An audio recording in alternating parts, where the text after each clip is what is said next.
Welcome to the Excellence at Work podcast, where we explore the strategies and best practices that drive business success.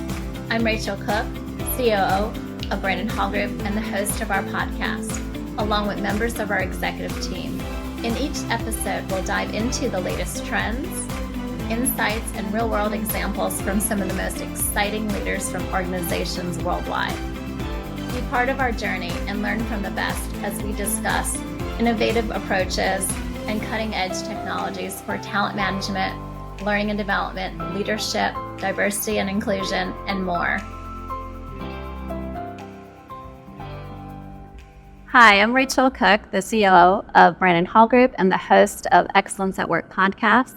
I am excited to be here today in Calgary, Canada, with Kimberly Williams, the CEO and chairperson of Absorb Software. Recently, or prior to joining Absorb, Kimberly was with WCST Holdings, an SAT company or a holdings of SAT, where she brought SAT or CST to number one ranking in their industry from number 5. That's quite impressive. Oh, thank you, Rachel. It's great to be here, and thanks for making the trip to Calgary.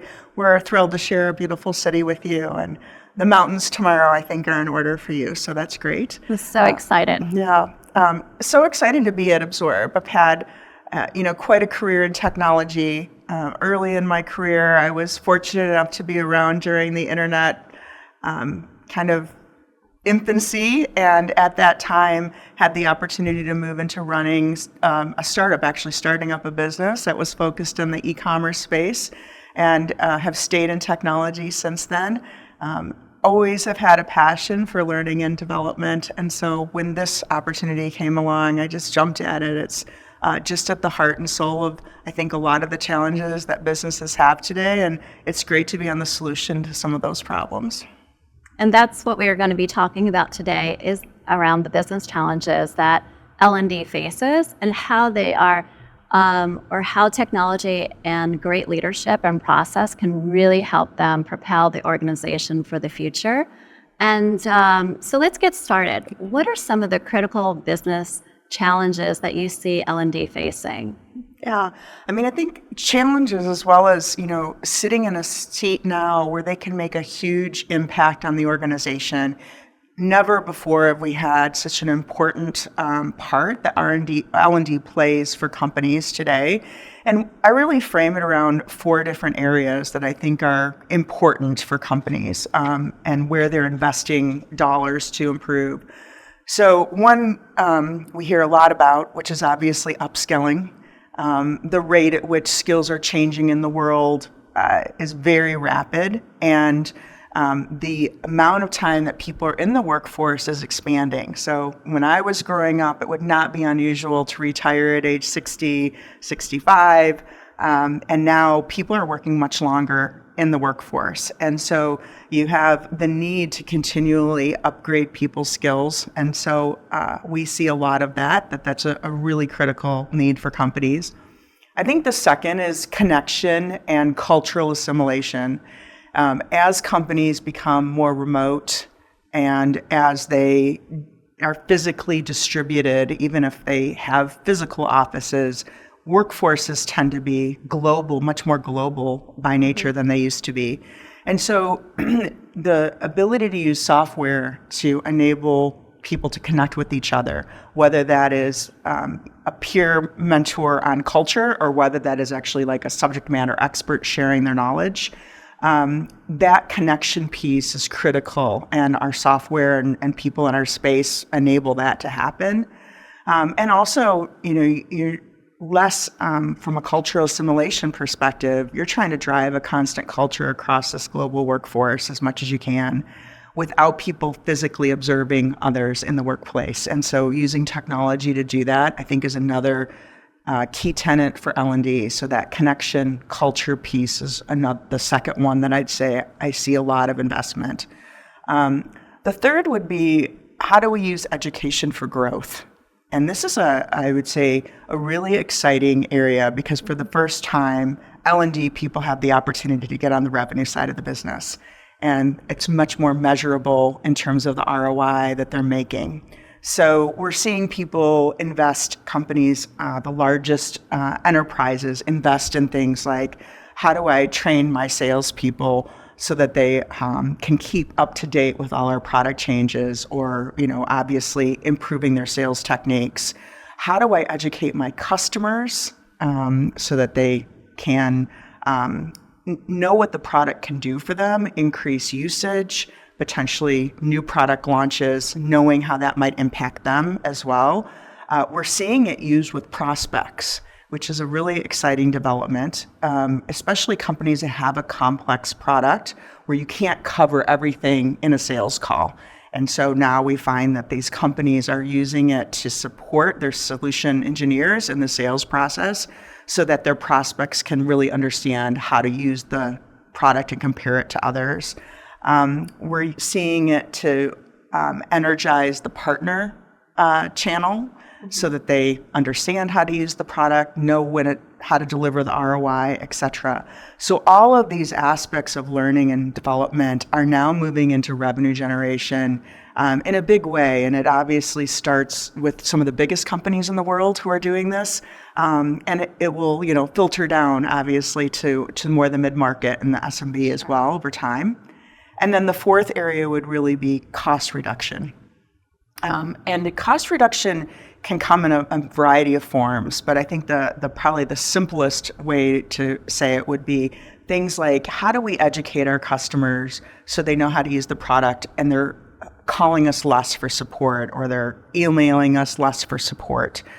It can come from, how do we take a new employee and get them up to speed faster to full productivity, reducing sort of that investment time that we have. And so these four areas of culture and connection, upskilling, revenue generation, and cost reduction, I see are the four big areas that L&D now is playing that historically maybe were less of a focus, or maybe it's evolved, their increased focus in those areas. Sure, and I think they've always been wanting to get to this place, but they just didn't have the means or the ability or the support to do so. Great. And now companies are seeing such a need to have skilled and talented people. And can you talk a little bit more about the skill gaps? What do you think is causing this? Yeah, I think there's a number of reasons that are causing a skill gap. One is just the half-life of skills. The world is changing really rapidly, and so the ability for an employee to keep pace with the technology changes, it gets harder and harder to do. So I think that's probably the biggest factor in it.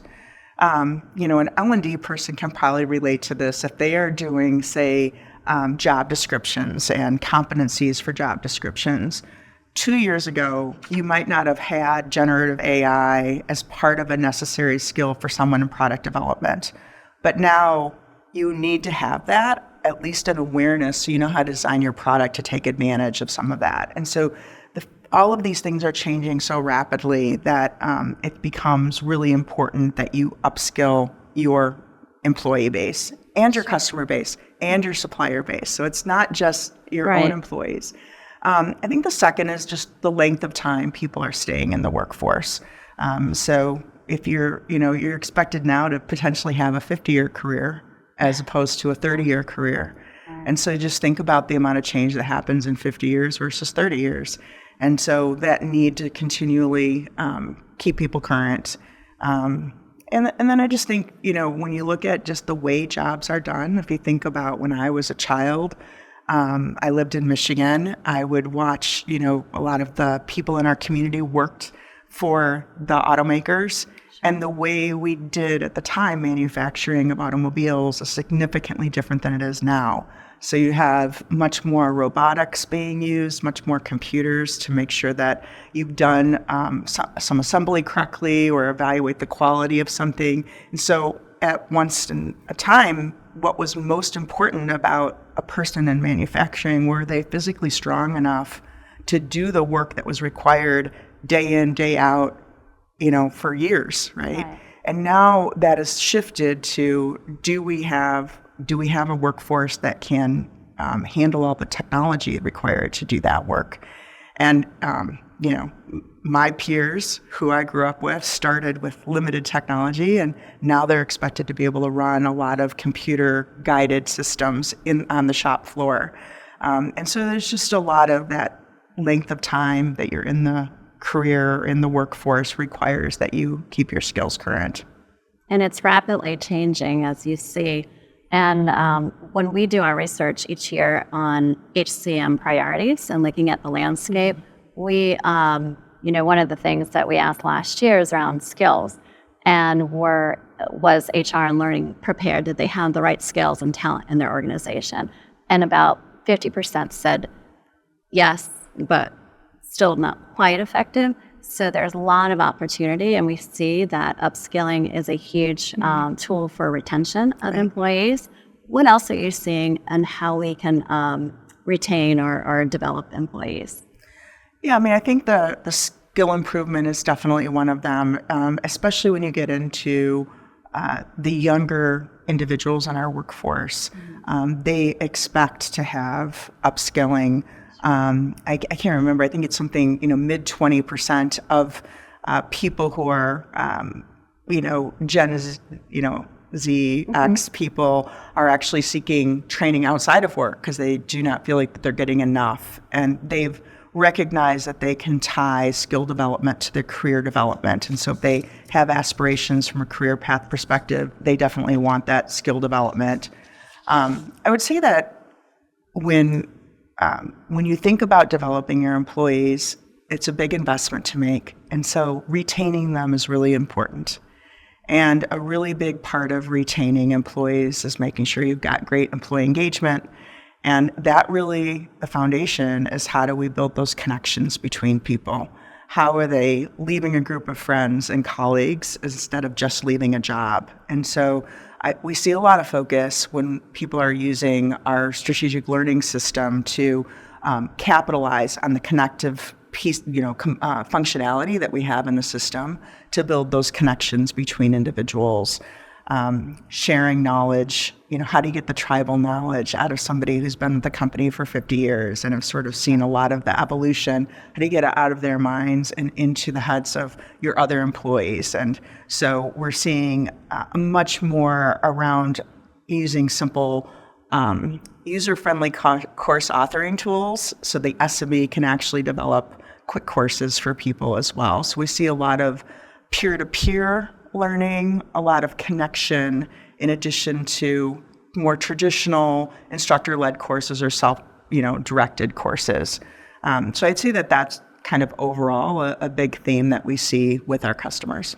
I'm glad you focused on or really started to expand on retention of employees because, as you know, it's a huge process and time and investment and resources in acquiring talent. And when you have talented people or even people that are not quite high performers, but sometimes with technology and with the right coaching and mentoring and relationship building, they can get from B to A in a short time frame. So that is such a truly, I think, advantage of your technology and of L&D and HR to be able to have these opportunities available. Right. And now also you mentioned growth and the focus of growth and how the industry is evolving. Can you expand on that topic and how L&D can be positioned to help companies grow? Yeah, I think, if I was running L&D and I was trying to get more budget, and I would probably focus a lot, probably the first thing I think is the lowest hanging fruit, I'd say, if people are not doing it, is focusing on that first year of employment. By and large, across, if you look across industries, first year turnover is very high. I think it's something like 42% of all employees hired quit within the first year. So if you can, or you ask them to leave, I guess it could be either one. But if you can hire the right people and keep them for at least a year, it really reduces the risk of turnover after that point. And so, focusing on that initial year is probably where I would say, and when I'm getting to the revenue piece of this, a big part of that is if you hire a new salesperson or a new account manager or a new customer success manager, all of them are on the revenue generating side of the business. And so how do you get them to be productive earlier? And so measuring what is the time for a sales rep to get to full productivity? So when do you expect them to start hitting quotas? And then can you move the needle through L&D by decreasing that time? Because it will do two things. One is obviously it's a cost savings to the company because they're getting more productivity earlier, but for the person, they feel excited. I am making a difference. I feel success at this company and I want to stay. And so I think if I was an L&D person and we had not yet tackled this time to full productivity for new hires, that's probably where I would focus first, because I think there's a tremendous amount of opportunity to move the needle there. After that, I think there's other things. So if you think about how do you educate your customers so that they can use your product better, use it more broadly, et cetera. L&D typically, they tend to work with their own employees, but it's the skill set that can actually also apply to the customer base or to the partner base. And so how do you partner with the leaders in those organizations to help them drive a customer education program or a partner education program? So I think that would probably be like, those are the areas where I would focus, if I was an L&D and really wanted to, prove, hey, I'm driving revenue and much more efficiently than can be done other ways. Absolutely. And sorry. When it comes to retaining retaining clients, you spend a lot around customer and growth. And what are other opportunities or things that L&D can be doing to retain their customers? That's a good question. I think in our world, when we think about retaining customers and growing our customer base, we spend a lot of time also talking about customer education. Because if somebody, for example, using Absorb software, we want them to be using it for things like, how do we get our salespeople more productive earlier? How do we build culture and connection with new hires? How do we run our employee resource groups through the LMS and leveraging the collaboration tool? How do we have a partner and supplier program? And so I think the more things, they already are making this investment in our software, the more things they can use it for, the better value that they're going to get. And I think most companies are in a similar situation. So I would say that a customer education program where you're teaching your customers how to get the most value from your product is the best way to retain your customers and grow potentially your customers. So I would say that, taking some of the same philosophies that L&D has around their employees and helping your go-to-market teams think about how to do customer education, I think would be a great way to add value. So lots of things that L&D and HR can be doing, right? There's no shortage. There is no shortage. And so, thinking about your business priorities, and so what else do you think that we haven't covered as far as growth or expansion? Yeah. Well, I think, you touch on an issue. There's so many things L&D can be doing, and we're obviously, like any job, you have to pick your priorities. I think one of the things to touch on that I feel very blessed about inheriting a company, the founder of Absorb, one of his key tenets is that we have to make the administration of our system incredibly easy. And because there are all these things they could be doing. So would you rather be configuring the system, or would you rather be strategizing with your go-to-market team on how to do a customer education program? Of course, they would rather be working on the more strategic elements. And so in order to do that, the system has to be incredibly easy to admin.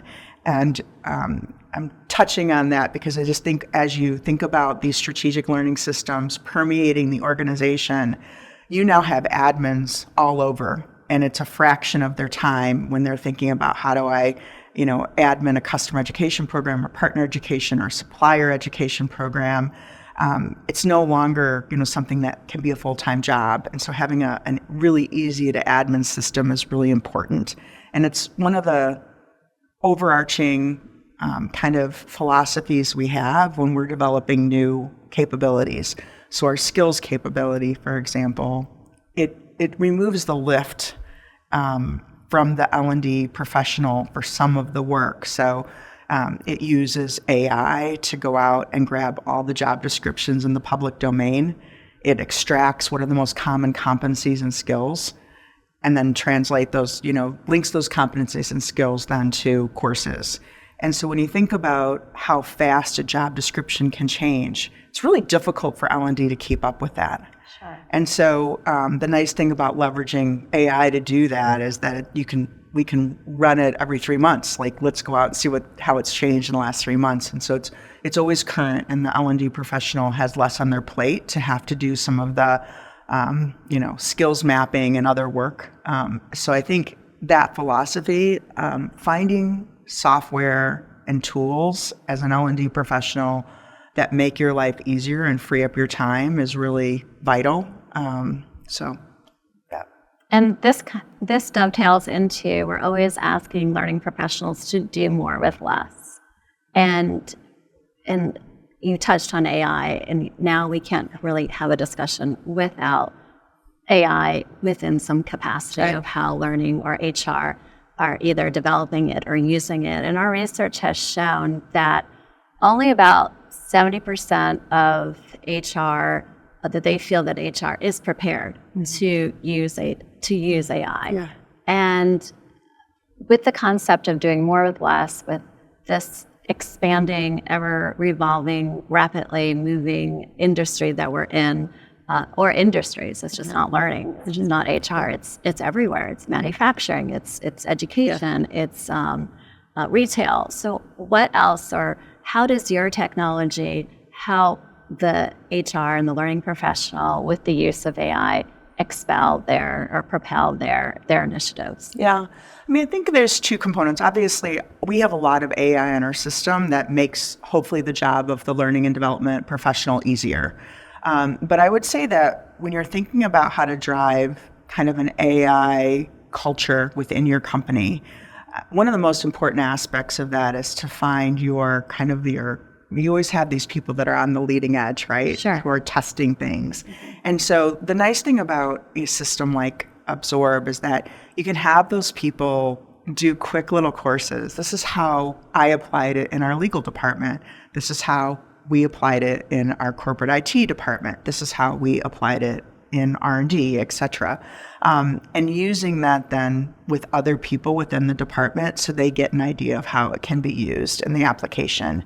I knew when generative AI came around, I'm like, this is like the internet. It's going to change our world in ways that will be so broad, and everything will change, right? Just the way the internet has changed. You've got the Internet of Things.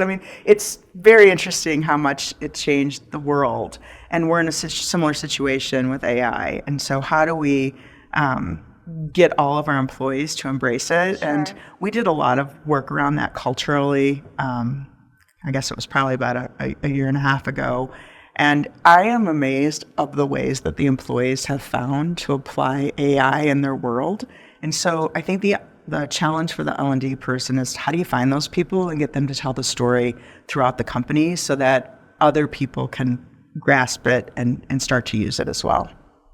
Well, it's definitely exciting. It's a transformation that we've seen in learning, a transformation that we've seen across the board within technology and generative AI, and how it's, and just imagine what it's going to be like in 10 years. And I spoke to your CTO yesterday, and I really like how you think of, or your leadership or your vision thinks about how to think about what your customer needs 10x rather than it's important to take in what's relevant now and how to scale to 3x to 10x, but thinking 10x, is there anything that you want to, as we wrap up our discussion today, anything you want to leave or share or further talk about? Yeah, I think, obviously we've been growing really rapidly for a long time. And I think we're sort of like been 30% growth a year for the last, probably 5-6 years. And it's been fun to watch sort of that success. And Obviously, it comes with some like growing pains that you sometimes have, but I think we've dealt with those really well. I think from an L&D perspective, one of the things that I do see is that we get a lot of requests for different features, and sometimes they are really tied to a historical way of doing things. And so I think the challenge that we always have is, how do I think about where things are going to be going and balancing that future application against kind of like the old way of doing things. And I think from a kind of a growth perspective for all of us, I think in our company as well as L&D professionals, when you think about adult learning, they learn a lot from peer-to-peer interactions. They learn a lot from applying it at work. It's very different than a child going to school where they say, well, today we're going to learn about, what happened at the Alamo. And, the kids don't challenge, why am I learning about this? It's just like, that's what they do, right? You're used to getting this dictated to you as a child going through the education process. It's very different as an adult. You choose what you want to learn. You engage when you have a desire to learn something, a need to learn something. And so I think when we look at our roadmap and where we're trying to take things, it's to really think about the more holistic adult learning rather than just self-based courses or instructor-led courses, and focus on how do we bring ideas to learners about how they can apply if they're trying to learn a new skill. What are the types of projects or things that they can do in their day-to-day work to learn that skill and apply it? How do you bring mentoring into the strategic learning system to make sure that you're benefiting from your peers? How do you bring together a group of people that are facing a similar challenge in a community to solve that together? Because that's more how adults learn, and how they enjoy learning. And so I think for us, that's a big part of what we think about when we look at our long-term roadmap and how we anticipate being, 10x the size we are today. That's exciting. And you definitely have some great case studies, award-winning case studies, that we are privileged to be able to be part of this ecosystem where we have a panel of independent judges internally and externally that evaluate your case studies and your programs and recognize you for that. So thank you for also inviting me here to be part of your team this week. I really feel very privileged and very honored, and it's been a pleasure meeting with you in person and also your team. And it just, you have such a nice, great dynamic, and it shows from the leadership that you have. Well, thank you. Yeah, so one of my philosophies, there's a book called "Put Your Employees First," and the tenet of it, or the essence, is that if you have happy employees and engaged employees, they are going to make for happy customers. And so I do focus. And our founder did as well. Like, I inherited this amazing company, and I'm making sure I try to maintain that culture. And really, our number one job is to turn every customer into a brand ambassador. And if we do that, we know the rest will follow suit, and our growth will continue, and so forth. And I really appreciate the fact that our employees have embraced that, and we have a great group, and it's showing in the numbers at the end. Well, thank you. Thank you.